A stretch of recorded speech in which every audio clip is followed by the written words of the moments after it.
Quel lien tu entretiens avec les étudiants ou les personnes en VAE? Alors, les étudiants profil alternance, c'est plus le service relations entreprises que je suis à distance. Du coup, je ne les côtoie pas forcément. Par contre, j'ai des candidats via VAE. Là, je m'éclate. C'est un réel plaisir. Et parfois, ils sont exigeants. Je ne comprenais pas au début. Je me dis, oh, ils sont durs. Je suis là, je prends du temps pour eux, je les accompagne. Et en fait, j'ai compris. Ils nous donnent tout leur stress.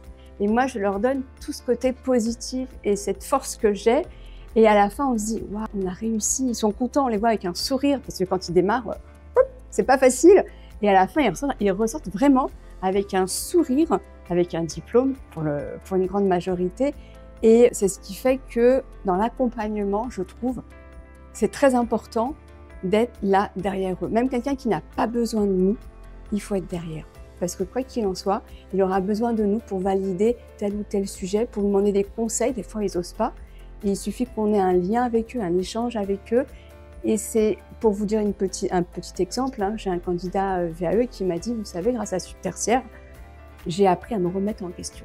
Un directeur d'agence. C'est fou quand même. Il a même refait sa structure managériale par rapport à son parcours VAE. S'il n'avait pas fait ce parcours-là, il aurait travaillé comme il fait tous les jours. Donc l'accompagnement est très important, je trouve. Quelles sont les grosses différences dans la pédagogie entre 95 et 2025 pour Subtertiaire? Je fais de la pédagogie dans le cadre de la VAE, l'alternance beaucoup moins. J'en faisais à l'époque quand même, hein, où je m'éclatais parce que c'était des profils jeunes qu'il fallait tenir, qu'il fallait aussi amuser. Là, je m'amuse moins, candidat VAE. Professionnel de l'immobilier, du coup, je m'amuse moins, mais c'est une autre pédagogie parce que c'est un échange professionnel. On va plus être dans le détail des activités professionnelles, donc on va beaucoup plus parler métiers, évolution du secteur, évolution de la formation, de l'immobilier, de la profession, de la crise, etc. Il y a crise, il n'y a pas crise. C'est d'autres sujets, un autre accompagnement qu'on met en place avec ces apprenants-là, qui m'éclatent d'ailleurs, et j'apprends de même. Selon toi, qu'est-ce qui a changé dans l'immobilier entre 95 et 2025? Pour moi, ce qui a changé et ce qui a aussi eu un tournant pour Subtertiaire, la loi Allure. La loi Allure, on a pu aider beaucoup d'entreprises pour le renouvellement des cartes professionnelles. Les formations n'existaient pas ou existaient très peu. Les salariés dans l'immobilier ne pouvaient pas se déplacer comme avant. Avant, on se déplaçait, on allait en formation, renouveler sa carte. Subtertiaire, nous, on a mis en place la formation à distance. Grâce à ça, beaucoup d'agences ont pu s'inscrire à ces formations-là. Ça a été un changement pour nous, un changement aussi pour l'immobilier parce que nous, on s'est fait connaître aussi beaucoup grâce à ça, pour la partie e-learning. On a eu beaucoup plus de partenariats grâce à ces changements-là. Donc, les nouveautés législatives, les nouvelles lois qui sont mises en place dans l'immobilier, c'est aussi avantageux pour nous parce que nous, on n'a pas un train de retard. On est en avance parce qu'on est beaucoup en relation avec ces professionnels-là. Et on se dit, tiens, on nous a dit hier qu'il va y avoir une nouvelle loi, un nouveau décret qui va sortir. Qu'est-ce que je peux mettre en place pour leur rendre service?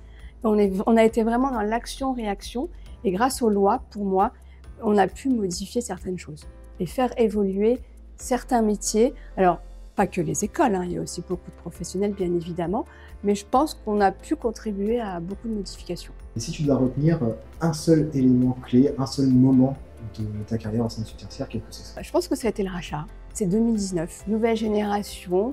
Subtertiaire a évolué, Subtertiaire a grandi. Il y a eu des petits bébés Subtertiaire grâce à ce rachat. Pour moi, c'était un tournant de ma vie, un tournant de ma carrière professionnelle. Et c'est vrai que je ne peux pas l'oublier. Ça a fait peur, ça nous a fait peur. Moi, ça m'a fait peur.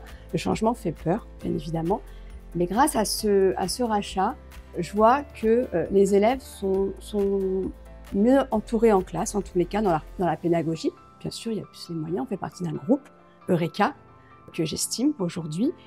Grâce à Eureka, oui, il y a plus de moyens, on fait plus de choses, on évolue, on a beaucoup évolué et j'espère que Subtertiaire pourra évoluer encore et encore. Dans 30 ans, selon toi, à quoi ressemblera Subtertiaire? L'école de référence, j'espère numéro 1 quand même, on a déjà des petits bébés, Subtertiaire a fait plein de petits bébés, j'espère en avoir d'autres. Subtertiaire aura l'occasion d'ouvrir d'autres campus en France, sur d'autres villes, et surtout avoir des apprenants, comme on peut les voir, venir nous rencontrer frapper à notre porte et nous dire « je suis directeur grâce à vous, j'embauche des alternants, je veux venir à l'une de vos soirées carrières, faire plein de choses avec nos anciens, on en fait, bien sûr avec les alumni, mais dans 30 ans, je suis sûre qu'on aura, c'est pas 1000 alumni, c'est 5000. »